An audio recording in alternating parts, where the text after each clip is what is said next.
Hey punks! Welcome back to the University of Radlands. We have another Cult of Chrome preview to talk about today. I will link Daniel's Board Game Geek post in the description. So let's take a look at the card. Today's revealed preview was Memorial. It gives you one starting card to start the game with, and for one water, if one of your cards was damaged or destroyed in any way this turn, you get a restore. Now this is only the second camp so far in these previews that actually has the restore symbol or icon on it. The first one being Lobotomizer. But this one actually allows you to target your other camps and people, whereas Lobotomizer can only target people. And if you take a look at the game, there's actually a lot of cards that inflict damage to yourself. So let's see what we have that will synergize or combo really well with Memorial. We'll start with camps. Some of my favorites, and maybe the most obvious ones, are the ones that destroy one of your own people for an ability or an effect. You know, the Octagon, you get to destroy one of their people, destroy a person, and then you get to do a restore. So you could do a double restore there in one turn if you needed to. You know, drawing a card, gaining a water, and then being able to damage any card. A few more camps.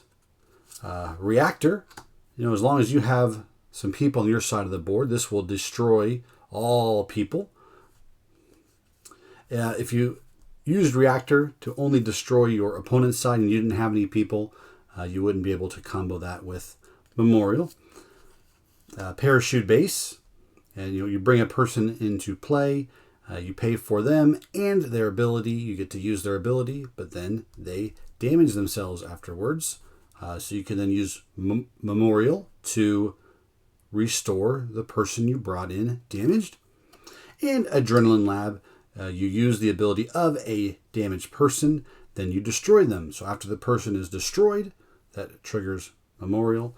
And then kind of a last one, kind of a wild card here, if you will. Omen Clock, one water, advance any event. So you could advance some events on your side that deal damage to your characters, and we'll discuss those when we go through the punk deck.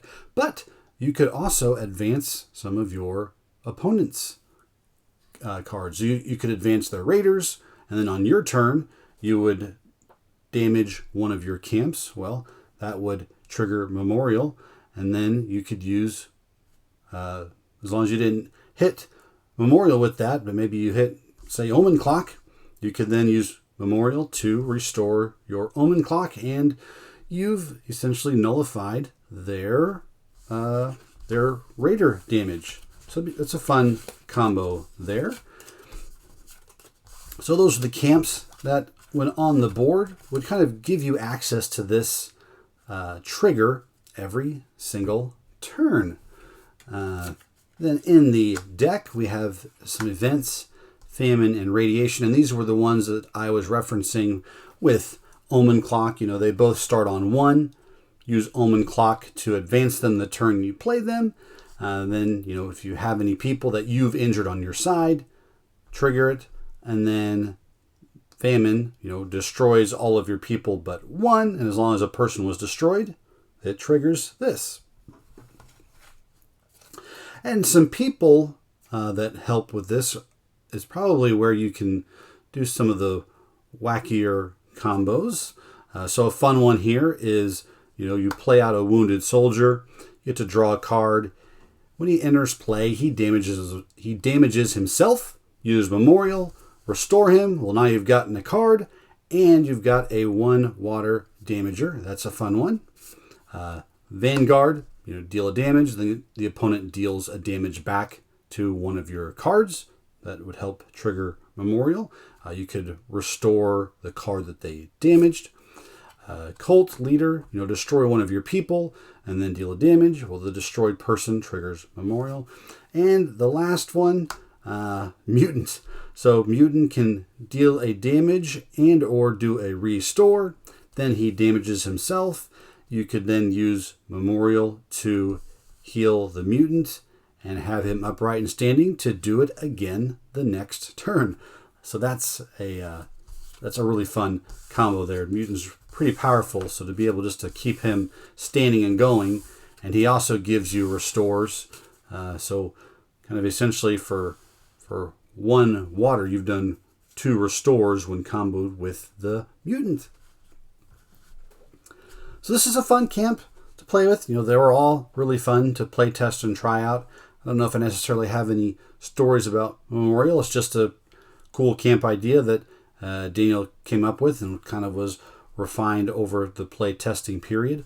I really like the restore camps. In the base game, I think having a restore on your side of the board for your camps is advantageous. So to see these starting to come in the previews is really exciting for me, because these are the kind of camps that I like to have when I play Radlands.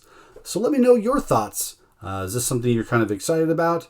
Were you kind of surprised at the amount of self-damage there seems to be in the deck when playing your own cards?